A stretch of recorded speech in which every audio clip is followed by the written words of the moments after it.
Bom dia. Hoje é dia 8 de abril de 2020, o meu 27º dia de isolamento social. Há quase 4 semanas que estou em casa, sem sair, praticamente, a não ser para situações muito pontuais e que não envolvem contacto direto com quem quer que seja. É algo que não tenho o grande prazer de fazer, neste momento, sair de casa. Tenho um certo receio, porque não sei se estou à altura de fazer tudo sem me pôr a mim ou outros em perigo. Eu não me imaginava nesta situação até há cerca de um mês, hein? Estou em casa há quase um mês já, mas houve uma conversa que eu tive, faz hoje exatamente um mês, no dia 8 de março de 2020, em que conversava com uma amiga, enfermeira, que de certa forma me abriu os olhos para o que viria. Isto não iria ser fácil e que provavelmente íamos ter de ter muitos, muitos cuidados para que não fôssemos atingidos por este mal. Da mesma forma, espero que estas pequenas conversas, monólogos que eu tenho publicado, possa servir para algum de vocês que se calhar não estava desperto, não estava verdadeiramente consciente do estado das coisas.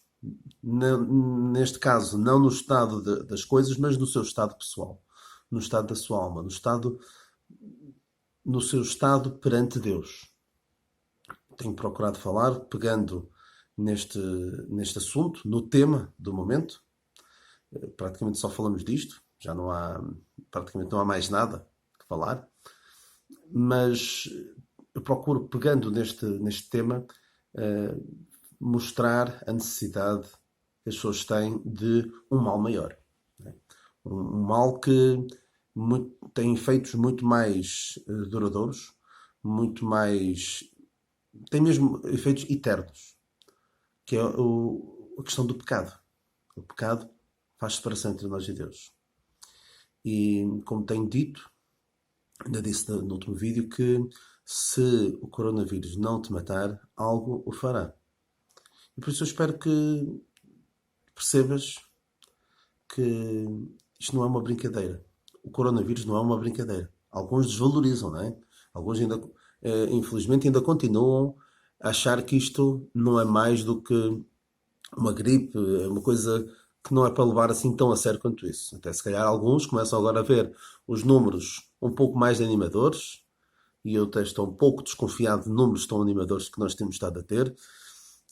É claro que uma pessoa morrer não é nada animador, mas no global, para o país e para a nossa sensação de segurança, é bom ver números cada vez mais baixos. Mas algumas pessoas, se calhar ao ver que os números já não estão assim tão agudos quanto se esperaria e quanto se temia, se calhar isto andamos aqui a exagerar, isto não é assim tão mal quanto isso.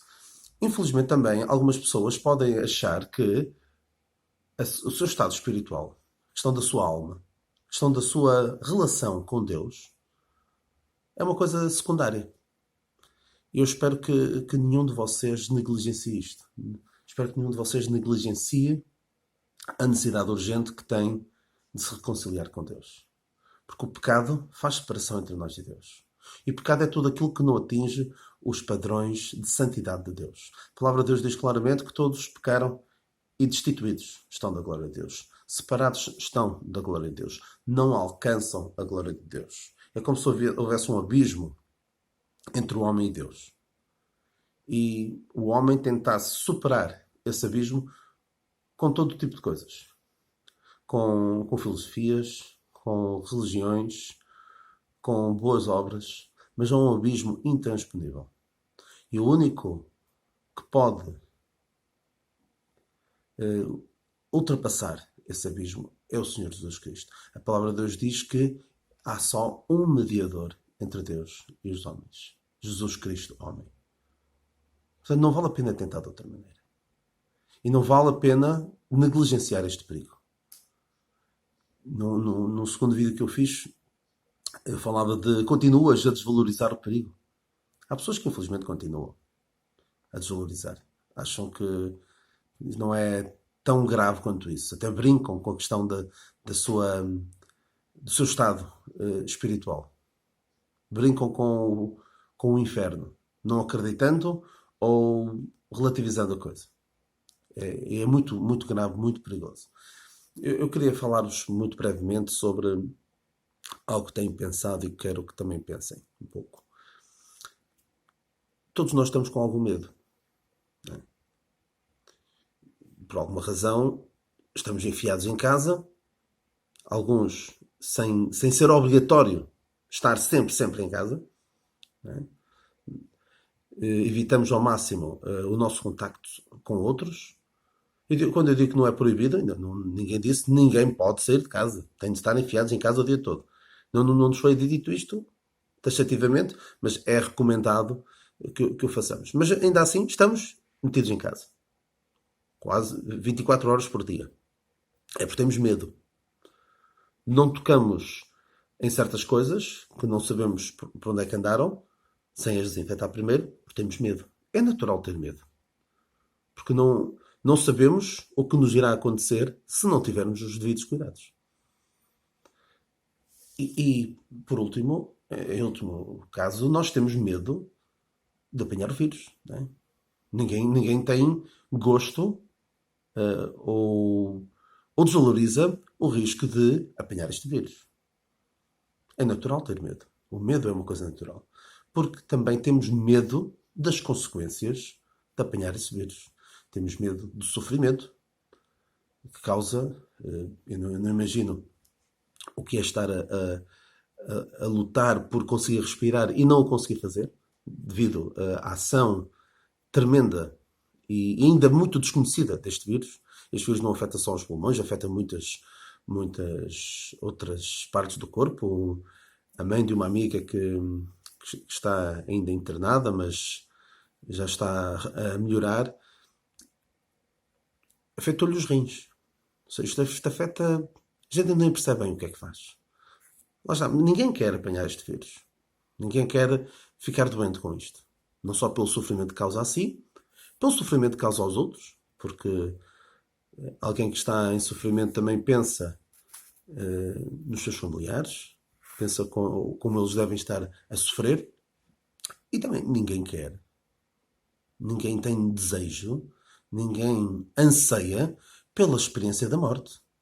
Ninguém. Até o próprio Senhor Jesus Cristo, horas antes de dar a sua vida na cruz, por mim e por ti, pelos meus pecados e pelos teus pecados, ele angustiava-se. Ou seja, não tinha particular gosto na experiência que aí vinha. Ou seja, a morte é algo que é natural ter medo.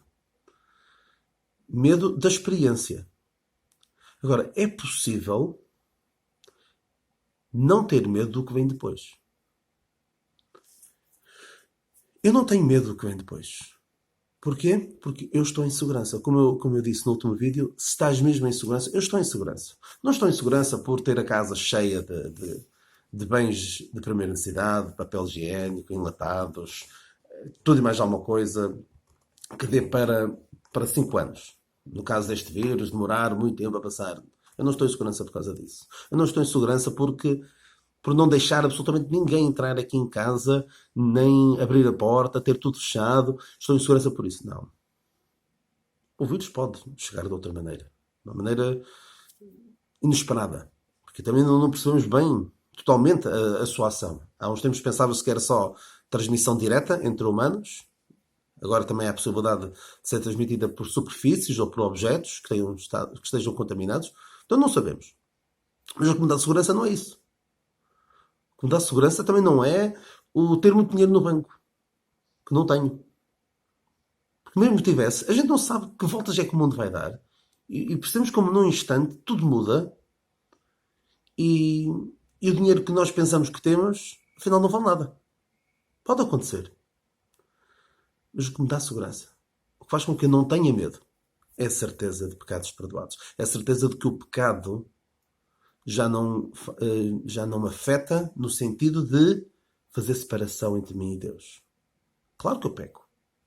Eu não vou dizer, eu agora não peco, eu agora sou santo e impecável. Não, eu peco, não é mesmo? Não tenho prazer. E essa é a grande diferença entre o crente e o descrente. O crente não tem prazer em pecar. Sabe que é algo que faz, levou à morte do Senhor Jesus Cristo. Portanto, não vai ter prazer. Mas eu sei que a consequência do pecado, que é a separação de Deus, essa questão o Senhor Jesus Cristo já resolveu.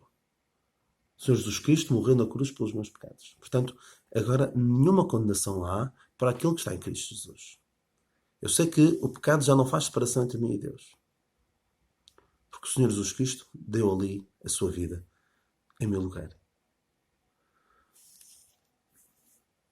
Portanto, eu quero que também tenhas esta esperança. Quero que também não tenhas medo da morte, daquilo que vem depois. A morte é chamada na Bíblia o rei dos terrores. Lemos isso no livro de Jó. É realmente algo que mete medo. E deve meter medo. E deves ter medo da morte. Se ainda não te reconciliaste com Deus. Se ainda não resolveste a questão do teu pecado que faz separação entre ti e Deus. Pensa nisto. Tens razão para temer o coronavírus? Sim. Não desvalorizes. Tens razão para temer a morte? Sim. Tens razão para temer a morte. Se ainda não te reconciliaste com Deus. Por meio do Senhor Jesus Cristo. Reconhecendo o teu estado de pecador. A necessidade que tens de ver este vírus resolvido. O problema deste vírus resolvido.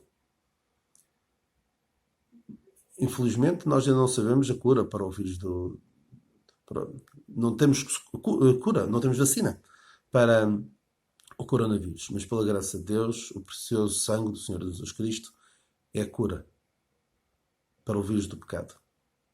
E não há necessidade de passares uma eternidade longe de Deus, uma eternidade de sofrimento, uma eternidade afastada de Deus, porque Ele ama-te.